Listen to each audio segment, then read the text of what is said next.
Hi, now here. Today I will show you how to assemble the Rover Tracks version 2 that I designed and you can download for free from Thingiverse. It is a small rover. In this case it is based on a Raspberry Pi with an Adafruit motor controller, but you don't really need to do that.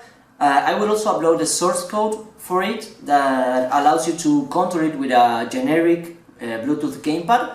I'm just using this joystick, as you can see it works pretty well.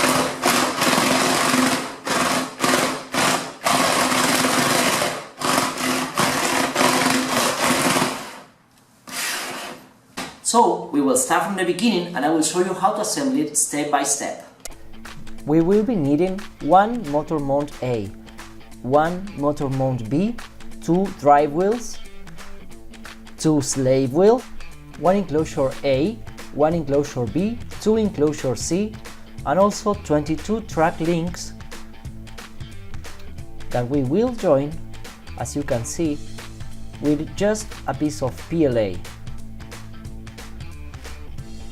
You will grab the motor and look for that thing that comes out on one of the sides, because that needs to go into this hole in the motor mount A, as you can see here.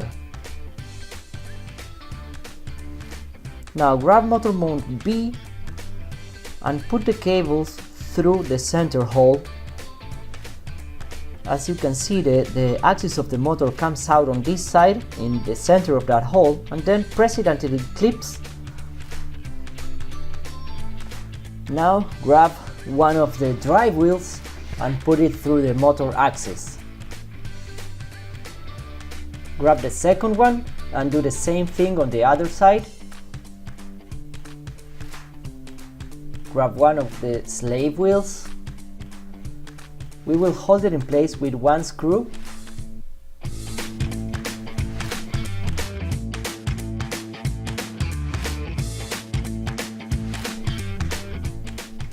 We need to make sure it can spin freely, so adjust the screw as much as you can without locking the wheel. So let's do the same thing on the other side. With a screw, hold the slave wheel in place.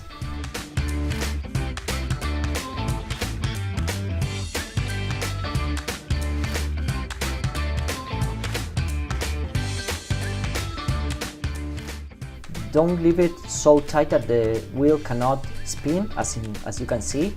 We need to leave it a little loose so it can spin freely.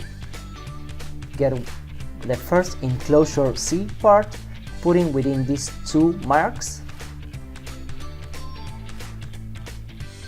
Grab the second one and put it on the other side, keeping in mind the cable should go through that hole. I did it this way so cables don't get in the middle of the wheel while they are spinning. Now grab the enclosure B, put the cable through the hole, and use 4 screws to lock it in place with the enclosure C parts that you assembled before.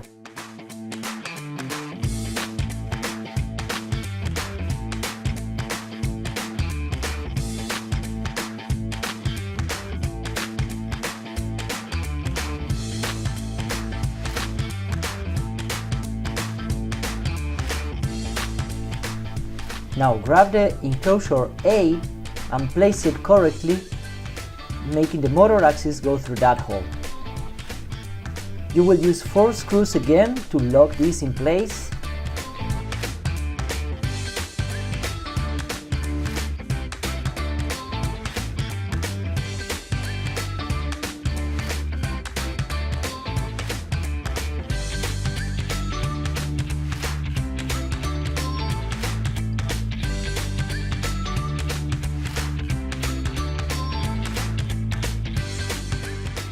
The hole where the cables are coming out should go up, so there's more space between the robot and the floor.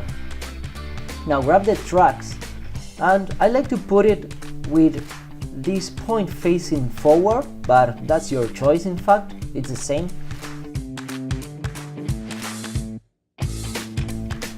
And you will lock it in place with a piece of PLA.